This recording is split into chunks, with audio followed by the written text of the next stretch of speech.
तो welcome students, आप सभी के अपने चैनल, आपके अपने प्यारे चैनल यस्कीयम स्टडी पर फिर से स्वागत है। और आपको इस वीडियो में हम बहुत ही इंपॉर्टेंट वीडियो है आपके लिए। इस वीडियो में हम बताने क्या वाले हैं, कक्षा 12 फिजिक्स के बारे में बात करेंगे। और इसमें उन्हीं प्रश्नों को लाया गया है जो आपके बोर्ड एग्जाम के लिए बहुत ही इंपॉर्टेंट है। हम दावा करते हैं कि इसमें से कोई ना कोई प्रश्न आपका जरूर फंसेगा और इस प्रश्न को आप अपने नोटबुक में, कॉपी में अच्छी तरीके से लिख लेंगे और अपने मित्रों तक इस वीडियो को इतना ज़्यादा शेयर करिए कि आपके मित्र भी इस वीडियो का लाभ ले पाएँ। और इसकी पीडीएफ आपको कहाँ मिलेगी? पीडीएफ देखिए, दो जगह आपको मिलेगी। पहला कहाँ? यस्कीयम स्टडी क्लासेस.com वेबसाइट, ठीक है। उसके बाद आपको कहाँ मिलेगी? यस्कीयम स्टडी का जो आपका क्या है, टेलीग्राम चैनल है, वहाँ पर हफ्ते में आपकी जो पढ़ाया रहता है पूरी पीडीएफ अपलोड कर दी जाती है, वहाँ पर भी आपको ज्वाइन हो जाना है, ठीक है। उसके बाद आपको जो इम्पोर्टेंट प्रश्न है यहाँ पे रिवीजन चलाया जाएगा, अभी महामाराथन क्लास भी चलाई जाएगी, सारी चीज़ों को यहाँ पे डिस्कस किया जाएगा। कक्षा 12 फिजिक्स की बात करेंगे तो 10 मोस्ट इंपॉर्टेंट क्वेश्चन की बात करेंगे, ठीक है। तो 70 में 70 आपको पूरा नंबर मिलने वाला है, क्योंकि हमेशा कोई प्रश्न नहीं है जो आपको छोड़कर हम पढ़ा रहे हैं। पूरी अच्छी तरीके से आपकी तैयारी कराने में कोई कसर नहीं छोड़ रहे हैं। आपका फिजिक्स का पूरा सिलेबस हमने कंप्लीट कर दिया है, तो आप रिवीजन वाले सेक्शन में जा करके वहाँ पर देख सकते हैं कक्षा 12 2023 बोर्ड के लिए, ठीक है। चलिए, यहाँ पर आपको 70 में 70 मिलेगा पक्का, ठीक है। तो चलिए प्रश्नों को स्टार्ट करते हैं। देखिए प्रश्न क्या है, आप सबको हमने सभी बता दिया कहाँ कहाँ मिलेगा। तो किसी समविभव पृष्ठ के, क्या कर रहा है, किसी समविभव पृष्ठ के दो बिंदुओं के मध्य, मान लीजिए कोई हमारा समविभव पृष्ठ है। समविभव पृष्ठ का मतलब कि कोई हमारा पृष्ठ है, यहाँ पर आप देख लीजिए, ठीक है। यहाँ पर जो विभव है, मान लीजिए यहाँ यहाँ यहाँ सभी जगह क्या है, विभव हमारे इसके पृष्ठ पर क्या है, समान है, ठीक है। तो समविभव पृष्ठ के दो बिंदुओं के मध्य क्या कर रहा है कि इन दो बिंदुओं के मध्य, मान लीजिए कोई यहाँ बिंदु हो गया, कोई ये बिंदु हो गया, किसी भी दो बिंदु के मध्य 800 माइक्रोकुलाम आवेश को गति कराने में कितना कार्य करना पड़ेगा? कितना कार्य करना पड़ेगा, चलिए हम आपको बताते हैं। तो देखिए समविभव पृष्ठ के प्रत्येक बिंदु पर क्या होता है, हमने आपको बताया विभव जो होता है समान होता है, ठीक। अब देखिए क्या कर रहा है कि अतः समविभव पृष्ठ के दो बिंदुओं के मध्य आवेश की गति कराने में किया गया कुल कार्य क्या होगा, W बराबर VB minus VA into Q बराबर 0 क्या हो जाएगा, शून्य हो जाएगा। क्या हो जाएगा, शून्य हो जाएगा, क्योंकि जो आपका विभव है सभी जगह क्या होगा, समान अवस्था में मिलेगा, समान मिलेगा, ठीक है। चलिए आगे आपको बताते हैं, अगला क्वेश्चन देख लेंगे जो आपके एग्जाम के लिए बहुत ही इंपॉर्टेंट है, ठीक है। चलिए, किसी चालक के समविभव पृष्ठ के किसी बिंदु पर, क्या कर रहा है, किसी चालक के समविभव पृष्ठ के किसी बिंदु पर वैद्युत क्षेत्र रेखाएं पृष्ठ के लंबवत क्यों होती हैं? तो वैद्युत क्षेत्र रेखाएं जो होती हैं पृष्ठ के लंबवत क्यों होती हैं? जो देखिए पहले क्वेश्चन समझेंगे आप तभी आपको समझ में आएगा। क्वेश्चन क्या कर रहा है कि किसी चालक के, मान लीजिए कोई चालक है, उस चालक के, चालक का मतलब जिसमें हम इलेक्ट्रॉन या विद्युत को हम प्रवाहित कर सकें, जिसके द्वारा हम अपने घरों में वायरिंग करते हैं, जो तार होते हैं ना, उसी को हम क्या कहते हैं, चालक कहते हैं, कंडक्टर कहते हैं।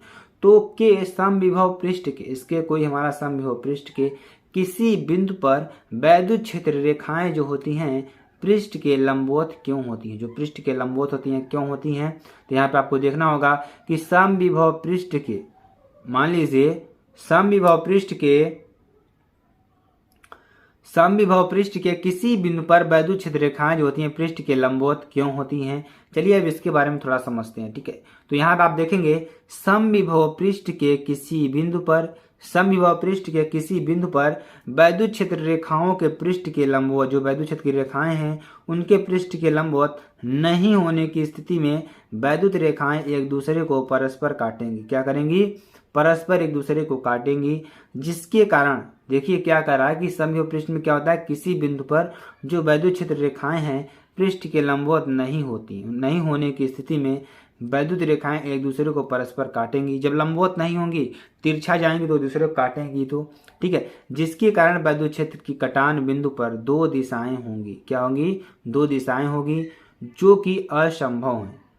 आप देख सकते हैं जो कि असंभव हैं। तो अतः समविभव पृष्ठ की प्रत्येक बिंदु पर बल रेखाएं पृष्ठ के लंबवत होती हैं। ठीक है, क्या होती हैं? पृष्ठ के लंबवत ही होती हैं। चलिए आगे आपको बताते हैं। अगला क्वेश्चन देखिए, आर त्रिज्या के गोलाकार चालक की, मान लीजिए क्या कह रहा है कि आर त्रिज्या के गोलाकार चालक की वायु में धारिता क्या होगी। क्या कह रहा है कि आर त्रिज्या के गोलाकार चालक की वायु में धारिता क्या होगी। तो गोले के पृष्ठ पर जो विभव होगा v बराबर 1/4πε0 कैपिटल Q अपान कैपिटल R। तो यहाँ से क्या हो जाएगा, ये हमारा पूरा फार्मूला बन जाएगा, जो कि वेरी वेरी मोस्ट इंपॉर्टेंट प्रश्न आपके लिए होगा। ये very very very very most important प्रश्न है, तो आपको इसको नोट कर लेना है। और देखेंगे C बराबर क्या होता है, Q/V बराबर 4πε0 इंटू R। ठीक है, तो यहाँ से आपको इसको लिख देना है। तो ये आपका फार्मूला हो जाएगा। ठीक है, चलिए अगला क्वेश्चन देखेंगे, चौथे नंबर क्वेश्चन को चलते हैं। चौथा नंबर क्वेश्चन देखिए, दो आवेशित चालकों को जोड़ने पर, क्या कर रहा है कि दो आवेशित चालकों को जोड़ने पर आवेशों के पुनर्वितरण में ऊर्जा हानि का सूत्र लिखिए। ठीक है, हाफ CV² होता है। तो अगर दो कैपेसिटर लगे हैं तो दोनों किस में है, समांतर में है, तो आपको ये फार्मूला लगा देना है। सीरीज में है तो आपको ये फार्मूला लगा देना है, C1 अपान C1 प्लस C2। उसके बाद आप देखिए विभवांतर की बात करेंगे तो V1 माइनस V2 का होल स्क्वायर, हाफ CV² होता है। तो आपको इस तरीके से ऊर्जा निकाल लेनी है, तो ये फार्मूला आपको लगा देना है। ठीक है, चलिए अगला क्वेश्चन देखेंगे। अगला क्वेश्चन देखिए क्या है, ध्यान से समझेंगे तभी समझ में आएगा, और बहुत अच्छी तरीके से आपको हम समझाने वाले हैं। किसी वैद्युत परिपथ में, क्या है, किसी वैद्युत परिपथ में 2 एम्पीयर की धारा 5 मिनट तक प्रवाहित करने पर, कितने एम्पीयर की, 2 एम्पीयर की धारा 5 मिनट तक प्रवाहित करने पर सेल द्वारा 1200 जूल कार्य किया जाता है। कितना, 1200 जूल कार्य किया जाता है। तो सेल के वैद्युत वाहक बल की गणना कीजिए। किसकी, सेल के वैद्युत वाहक बल की गणना कीजिए। ठीक है, और देखिए क्या कर रहा है कि परिपथ में प्रवाहित आवेश, जो परिपथ में जो आपका प्रवाहित आवेश है, ठीक है, प्रवाहित आवेश कितना होता है, Q बराबर IT होता है। कितना होता है, Q बराबर IT होता है। अब हम क्वेश्चन में देखेंगे कि हमारा क्या क्या मान दिया है, क्या क्या नहीं दिया है। तो यहाँ पे सबसे पहले आप देख रहे हैं करंट, परिपथ में धारा, धारा की बात आती है तो करंट की बात आती है। तो I का मान कितना दिया, 2 एम्पीयर दिया है। और अगर समय की बात करते हैं, देखिए मिनट क्या होता है, हमारा समय होता है। तो T बराबर कितना हो जाएगा, 5 × 60 सेकेंड, यानी कि 5 मिनट। ठीक है, कितने सेकंड के बराबर होगा, 300 सेकंड के बराबर होगा। उसका हमें फार्मूला मालूम है, Q बराबर IT। क्या, Q बराबर IT, I का मान 2, T का मान 5 × 60 यहाँ पे मान रख देंगे, तो टोटल हमें क्या मिलेगा, 600 कूलाम मिलेगा। ठीक है, उसके बाद वैद्युत वाहक बल की बात करेंगे तो E बराबर W अपान Q।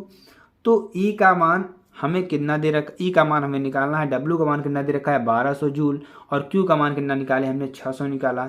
तो 1 0 से 1 0 कैंसिल, 1 0 से 0 कैंसिल, 6 2 जा 12, क्या हो जाएगा, 2 वोल्ट आ जाएगा।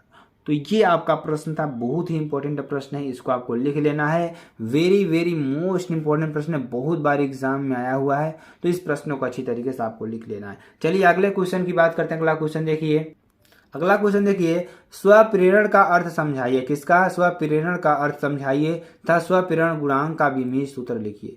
स्वप्रेरण का क्या करना है, अर्थ समझाना है, और स्वप्रेरण गुणांक का विमीय सूत्र लिखना है। तो किसी कुंडली से संबद्ध, क्या करा है, किसी कुंडली से संबद्ध चुंबकीय फ्लक्स के मान में, किसके मान में, चुंबकीय फ्लक्स के मान में परिवर्तन होने पर उसी कुंडली में प्रेरित वैद्युतवाहक बल तथा प्रेरित धारा उत्पन्न होने की घटना को स्वप्रेरण गुणांक कहते हैं। क्या है, ध्यान समझेंगे। किसी कुंडली से संबद्ध, मान लीजिए कोई कुंडली है जिसे संबद्ध चुंबकीय फ्लक्स के मान में परिवर्तन होने पर, ठीक है, उसी कुंडली में प्रेरित विद्युतवाहक बल तथा प्रेरित धारा उत्पन्न होने की घटना को स्वप्रेरण गुणांक कहते हैं। स्वप्रेरण गुणांक का जो विमीय सूत्र होता है mL² T⁻⁻2 A⁻⁻2 होता है। ठीक है, चलिए 7वें नंबर क्वेश्चन की बात करेंगे, बहुत ही इंपॉर्टेंट है आपके लिए। तो वैद्युत चुंबकीय तरंगों के स्पेक्ट्रमों की आकृति के बढ़ते हुए क्रम में लिखिए।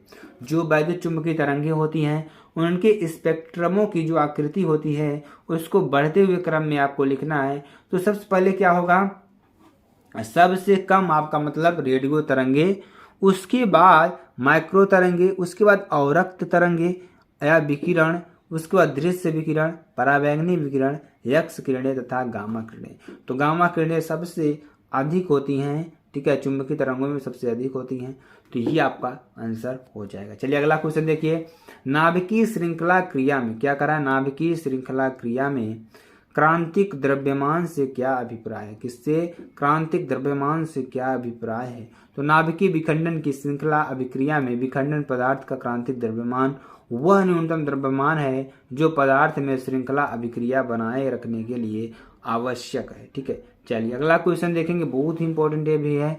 दो ड्यूट्रिनो के संलयन में क्या होता है, जो दो ड्यूट्रिन होते हैं, ड्यूट्रिनो के संलयन में क्या होता है। तो दो ड्यूट्रिनो के संलयन में क्रिया में क्या होता है, निम्नलिखित दो अभिक्रियाएं संभव हैं। पहली क्या, 1s2 + 1s2 बराबर क्या हो जाएगा, 1s3 + 1h1 + 4 million electron volt. ठीक है, चलिए आगे आपको बताते हैं। इस अभिक्रिया में हाइड्रोजन का समस्थानिक ड्यूटेरियम 1s3 एक प्रोटॉन 1h1 तथा वह ऊर्जा प्राप्त होती है, अथवा 1s2 + 1s2 क्या हो जाएगा, 2 हीलियम का नाभिक प्लस 1 0 न्यूट्रॉन जिसमें 303 मिलियन इलेक्ट्रॉन वोल्ट ऊर्जा उत्पन्न होती है। ठीक है, इस अभिक्रिया में हीलियम 2he3 का समस्थानिक 1 न्यूट्रॉन 0n2 व ऊर्जा प्राप्त होगी। ठीक है, चलिए अगला क्वेश्चन देखेंगे, नाभिकीय रिएक्टर में उपयोग किया जाने वाले इन्हीं दो मंदकों के नाम लिखिए। मंदक की बात करते हैं तो जो जिसे आपको नाभिकीय क्रिया हुई, तो नाभिकीय क्रिया में क्या होता है कि ऊर्जा बहुत ज़्यादा निकलती है, बहुत ज़्यादा एनर्जी निकलती है। तो इस एनर्जी को क्या करने के लिए, रोकने के लिए, क्या करने के लिए, रोकने के लिए, जिसको हम जिस चीज से हम रोकते हैं उसे हम क्या कहते हैं, मंदक कहते हैं।